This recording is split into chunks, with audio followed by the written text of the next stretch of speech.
Halo teman-teman investor semuanya, semoga sehat dan bahagia selalu. Di video kali ini saya ingin coba membahas PT Bukit Asam. Ya, jadi PT Bukit Asam ini merupakan perusahaan batubara. Ini merupakan salah satu emiten yang saya bahas juga waktu kita bahas sektor batubara.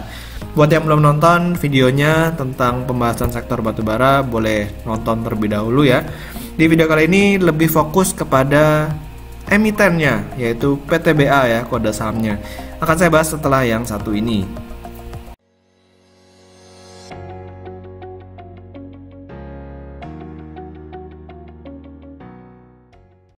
Nah, jadi kalau misalnya kita perhatikan ya, di berita yang ada di websitenya PTBA ya, ptba.co.id, perusahaan ini memiliki cadangan batubara tertambang itu sebesar 3,33 miliar ton dan sumber daya sebesar 8,17 miliar ton.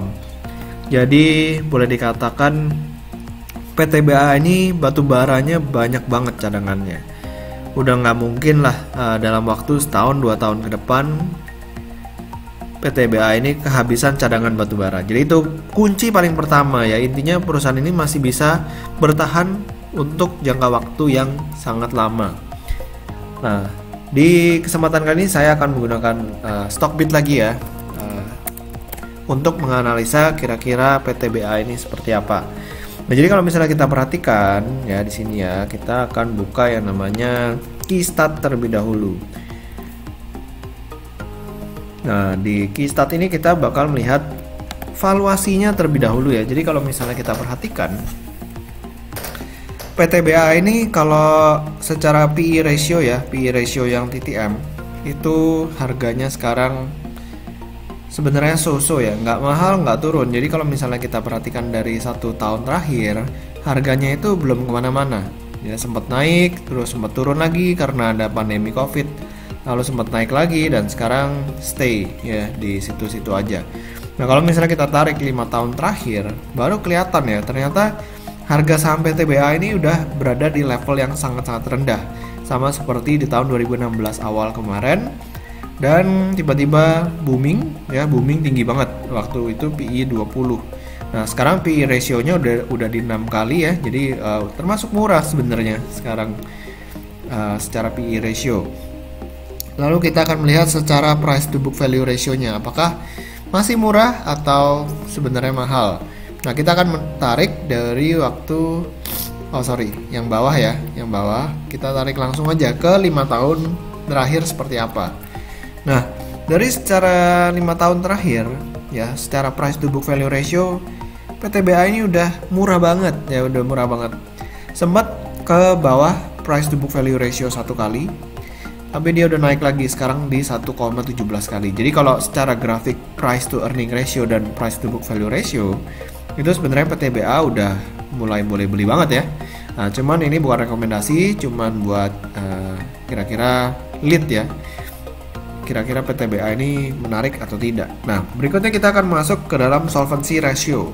Nah, current rasionya PTBA seperti apa? Ya, current ratio itu saran saya cari yang di atas 1 kali, kalau bisa di atas 1,5 kali ya. Nah, kalau PTBA ini terakhir 2,68. Dan kalau misalnya kita lihat trennya itu mengalami kenaikan dari sekitar 2 menjadi 2,68. Jadi secara kualitas current rasionya ini sebenarnya kualitas balance sheet si PTBA ini makin lama makin bagus ya. Jadi good news ya buat si PTBA. Lalu berikutnya adalah kita pengen lihat debt to equity rasionya ya, DER-nya. Kalau misalnya kita perhatikan di sini DER-nya itu 0,01 kali. Jadi ini sehat banget perusahaannya. Dan kalau misalnya kita lihat dari 5 tahun terakhir, DER-nya itu turun terus ya, dari 0,2 sekarang 0,01. Jadi boleh dikatakan perusahaan ini ya bebas dari utang ya, bebas dari utang. Jadi bisnisnya dibiayain full sama ekuitasnya. Jadi kalau misalnya kalian khawatir PTBA bakal bangkrut, ini nggak mungkin bangkrut ya perusahaannya karena nggak punya utang. Lalu berikutnya kita akan melihat return on equity-nya. Ya, jadi return on equity ini merupakan satu metrik yang cukup diperhatikan sama orang-orang. Apakah perusahaan ini profitable atau tidak? Nah, kalau misalnya kita perhatikan dari return on equity-nya, PTBA ini punya return on equity 19,35%, which is sangat bagus, dan pada waktu booming kemarin return on equity-nya bisa 40%. Ya, jadi bagus banget ya untuk seukuran perusahaan batubara. Dan kita akan melihat dividennya seperti apa ya si PTBA ini, apakah memang bagus atau tidak. Nah, kalau misalnya kita lihat dari dividen yield-nya, ini terakhir 16,3%, ya terakhir bagi dividen itu sekitar 326 ya. 326, sekarang harganya 2000 ya sekitar 16,3%, cuman belum dipotong pajak. Nah, ini dia dividen yield-nya, perusahaan ini cukup rajin ya bagi dividen. Nah, ini dia dividen yield-nya sempat 3% dan naik terus karena memang harga sahamnya lagi cenderung mengalami penurunan, sehingga ya dividen yield-nya naik.